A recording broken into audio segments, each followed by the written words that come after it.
Hey there, I have 10 minutes because that video took a lot out of me to post it. Maybe I won't be jumping on live in the mornings anymore because it seems too tough. Like there's just, sometimes these videos I make plunge me back down into the darkness that I came from, and it gets a little emotional and I kind of get thrown off by it. And so I have to keep myself together to be able to actually get back to work. Hey, you're the first, Aspect 7. Thank you for joining.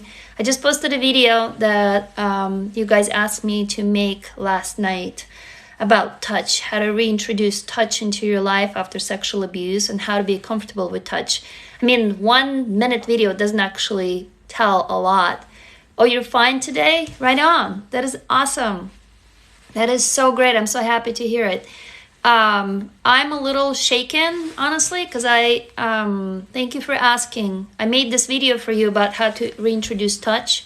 And again, every time I make a video for you guys, I have to go back sometimes into my darkness, into the pain that I've, kind of left many years ago. So it was a little emotional because touch to us sexual abuse survivors, especially if you've experienced it as a child, it is such an experience that other people don't understand. You get touched and you feel like you have no skin. Like it's literally somebody's touching you on raw flesh. You jump because it's painful. And it is painful. We feel the pain, even though there is no pain. Like it can be as simple as a brush. A really light brush on the cheek can mean death. Like this is what it meant to me. And so when you talk to a normal person or you talk to a person who's never experienced sexual abuse, they don't get it. They're like, you're too jumpy or you're too, dramatic or blah, blah, blah or whatever. And it's unfortunate because you don't even have the stomach to explain, so you just shut up. You just go quiet. Aspect 7 says, how do you deal with yourself as long as you treat people while you're sad or happy? You don't treat people really, you don't deal with yourself, if I may say that.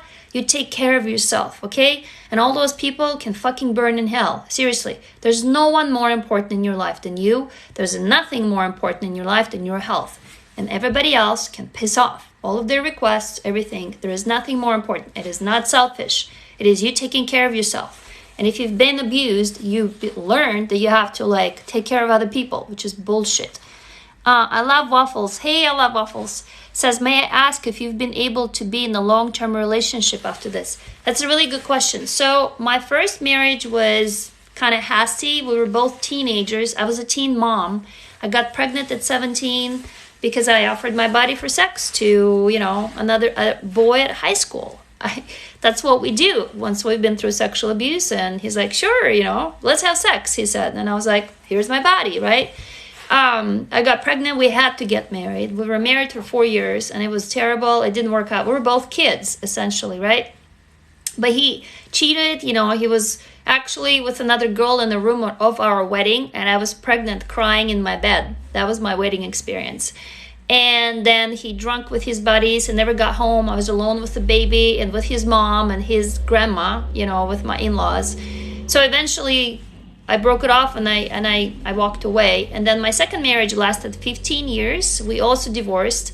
For the last 5 years, I knew it was not going to work out. But my second husband was very calm, very opposite of my first husband. And so I really loved him for that because my father was very explosive in anger. But it just kind of died. There was no romantic attraction. It was more like we were kind of like friends, and he was helping me out. I was helping him out. And sex was just, there was lots of problems with sex because, again, I wasn't feeling anything in bed. And, you know how it is if you're in a relationship. If you can't really have healthy sex, that's one of the fundamental needs we have as human beings, even though it's portrayed as, oh my God, don't talk about sex or it's porn and all that bullshit. It is really healthy and is very loving. So that didn't last. And then now I'm with my boyfriend. We've been together for 10 years and it's been wonderful. He is also a sexual abuse survivor. And that is why we understand each other. He gets me, I get him. He can't be touched in the mornings because he's been abused in the morning. He woke up from he has a terrible story. Not many men share that. So we understand each other and we learn to touch each other in a loving way. So we actually healed. And I only have like 10 more minutes, guys. I just jumped really fast in the morning. Let me scroll.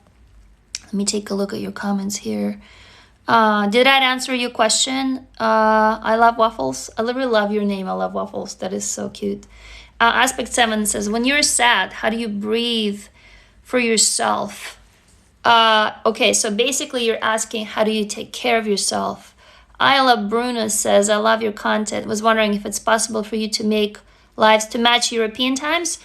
I could. I mean, what European time are you in? Tell me. Or did you treat the traumas of your divorce? Oh no, there's nothing to apologize for. Why are you apologizing? Aspect 7, so cool. We tried to hold our marriage for 5 years. We went to couple therapy, all kinds of therapies. But you know what? I knew in my gut it was not going to work out from the very beginning. But you know how we are, right? We just go straight for it. If you've been abused, you don't think about yourself. You think about other people. So you just go straight into it. You're very welcome. Jimin loves me. I hope it helps you. I love waffles. I'm happy for you. Oh, yay. Okay. I love waffles. Waffles was one of my favorite foods when I was little. If you can tell me your name. Oh, hey, from Netherlands. Right on. Yeah, totally. Well, I do like free Saturday classes, 3:30 to 5 p.m. Pacific time. That's probably like super early morning for Netherlands. What time do you have right now in Netherlands? If you have kids, do you feel fear for them? I did, but I talked here before about being the tiger mom. Like, I would be ready to probably demolish anybody, like murder them if anybody touches my kids. I had an incident once with my daughter. We went to California and we were walking along this boulevard, one of those California type boulevards on the beach. And there's some guy, like there's a lot of people, and she is very attractive, and we were walking, and this guy, I think he was maybe high or so, I don't know, or maybe it was just an asshole. He reached out for her breast. I mean, she was, I can't remember, 17 or 18 or something. And he was like, oh, cutie or something. And he nearly touched her, and I blacked out. My daughter told me about this. I rounded up on him. I'm like, you come here. I'm gonna fucking cut off your dick. I will cut off your balls. Like, you dare to touch my daughter, I will, like, I don't know what I told him. She said that the guy got white in the face, backed off, and I was just coming at him like, you don't even dare touching my daughter. So, like, once you've been through this for my kids, I'm ready to murder. Like, nobody touches my kids. I did tell them what happened to me, so they're educated in that regard. And I have a daughter and a son, and I think they're both pretty savvy in terms of, boundaries. And I hope that I educated them enough. But yeah, I am scared for them. Not as much, though, as I'm scared for my own little girl who had no idea what was happening to her. Oh, hey, Vixie. Yeah, I'm really happy too. I'm only here for 15 minutes because I have my company meeting, my startup meeting in 5 minutes. It's 6:32 p.m. in Netherlands. Okay, so you can do mornings, Ayla, if this is a good time. I mean, that's why I'm trying to jump mornings. I'm also going to be live 9 to 10 p.m. Pacific time. That could be that's like 6 in the morning your time, right? If you can make that, I'm here for a whole hour. But I just wanted to quickly jump live, guys, to, first of all, go comment on the video I just posted. Tell me if it's helpful. Ask questions, because this is the best way for me to help you, is going live or answer your questions in there. I posted a video on touch. How do you reintroduce touch into your life after you've been sexually abused? Because for me, it was a long, long, long road. It was over 12 years. And it was because of my partner, his loving touch, that I learned. I learned there could be loving touch, you know what I mean? And then I went to lots of massage therapy, craniosacral therapy. Like, there were 3 doctors, they were all women, and they were touching me. It was a long process, probably for about 2 years before I could allow, anybody outside of my immediate family or friends to touch me. And still now, I can't, like, I'm a hugger, like anybody else here, compulsive hugger. I just want to hug everybody. But I learned that I jump on people and people touch me, and it's inappropriate. I don't like it. And so I had to curb that, because I was so desperate as a kid that I would jump on my abusers. Like, any touch was better than no touch. Does it make any sense? Anybody relates here, right? You just, like, you think it's not natural or not, it's like against the logic, but it is not. We're so desperate for love as kids that we prefer being beaten than not being touched, if it makes any sense, because that's some attention versus no attention, and no attention is death. So when you did, everything was blurry. Totally. Thank you, Princess Leia. Oh, Princess Leia. We got Princess Leia with us. Lost times, lost memories. Do you have any tips for depersonalization, disassociation? Oh, hey, I think you asked me that before. Yeah, so The Body Keeps the Score. Yes, of course. I recommend this book to everybody. Everybody, do you see what Christine Chan says? It's one of my favorite books. Please read it all. It is fantastic. And depersonalization, disassociation during sex, right? I'll write it down. Disassociation during sex. Because I know you asked me before, treating depression with a hug. Okay, guys, I got to run. Like I have my meeting in a few minutes. Come back if you can to my live at night. It's going to be from 9 to 10 p.m. Pacific time. During the day, it's kind of hard for me to jump live because I'm like in between meetings. It's crazy running a startup. If you want to join my community, let me know. Also, by the way, check it out. It's in my bio.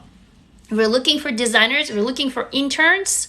To do social media, for interns to do design. So if any of you here, like you're telling me, hi, I'm out of a job or whatever, like kill me with your skills. Send me an email on our company website, on my company website. It's called emberville.com. The link is in my bio. Vixie says, I was a hugger too as a child. And that meant by hugging. Yeah. I'm totally feeling you.